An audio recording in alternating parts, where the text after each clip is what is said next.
عمر فرماوي. يعني كل ما في الأمر أنه طلب منه أن يرسل قوات من أكتوبر فأرسل القوات، ولذلك اعتبرت جنحة. اعتبرت جنحة. علاء مبارك ومن خلفه والده.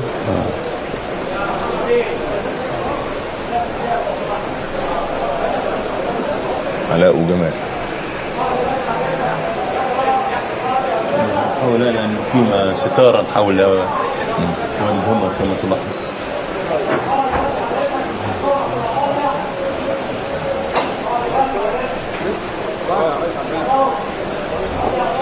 يعني مصر يعني ليست لحظة تاريخية بقدر ما هي كأننا في حلم.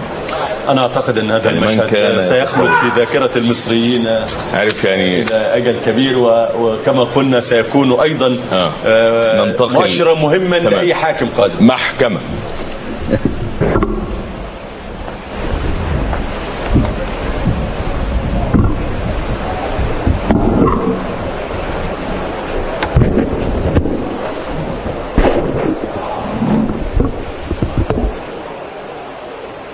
بسم الله الرحمن الرحيم. هيئة الجلسة انعقاد بقرارات. القضية الأولى 1227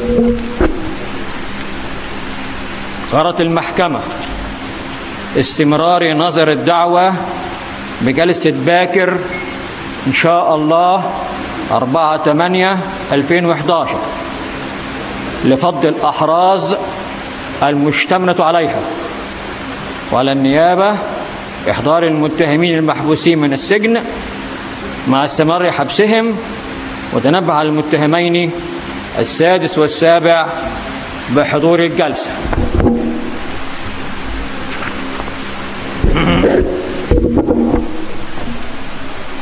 القضية الأخرى 3642 قصر النيل.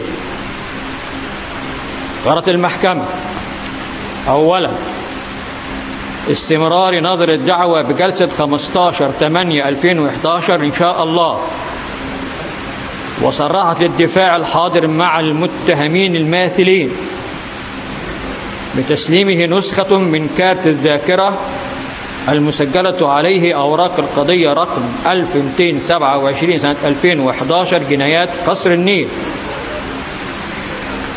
كما صرحت للدفاع ذاته بتصوير صفحات محاضر استجواب المتهم الرابع جمال محمد حسني السيد مبارك،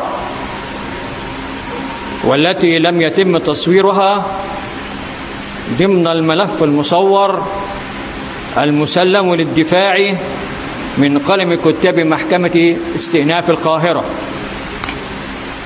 ثانيا أمرت المحكمة بإيداع المتهم الأول محمد حسني السيد مبارك بمستشفى المركز الطبي العالمي بطريق مصر الإسماعيلية الصحراوي، مع توفير الرعاية الطبية التي تتطلبها وتستلزمها حالته الصحية، مع السماح للفريق الطبي المرافق له باستمرار مرافقته ومتابعة حالته الصحية. وصرحت كطلب الدفاع للطبيب ياسر صلاح عبد القادر أستاذ علاج الأورام كلية الطب جامعة القاهرة بمتابعة حالته الصحية جنبا إلى جنب الفريق الطبي المرافق له كلما استلزم الأمر ذلك. ثالثا على النيابة العامة إحضار المتهمين المحبوسين من محبسهم للجلسة المحددة مع استمرار حبسهم. رفعت الجلسة.